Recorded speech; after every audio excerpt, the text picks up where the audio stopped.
నెల్లూరు జిల్లా శ్రీహరికోటలోని Satish Dhawan space centre వేదికగా ఇస్రో మరో ప్రయోగానికి సిద్ధమవుతోంది.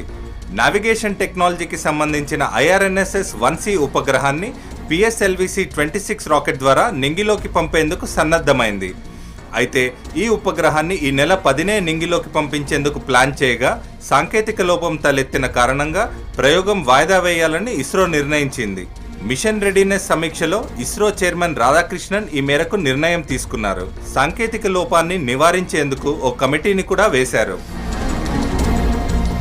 స్వదేశీ సాంకేతిక పరిజ్ఞానంతో రూపొందించిన ఈ ఉపగ్రహం 1425.5 కిలోల బరువు ఉంటుంది. PSLV రాకెట్ సిరీస్లో ఇది 28వ ప్రయోగం కాగా అతిపెద్ద ఎక్సెల్ స్ట్రాప్-ఆన్ బూస్టర్లతో చేపడుతున్న 7వ ప్రయోగం.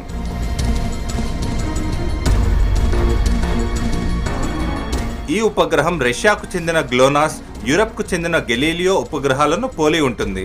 చైనా, జపాన్ దేశాలు కూడా ఇటువంటి ఉపగ్రహాలను కలిగి ఉన్నాయి.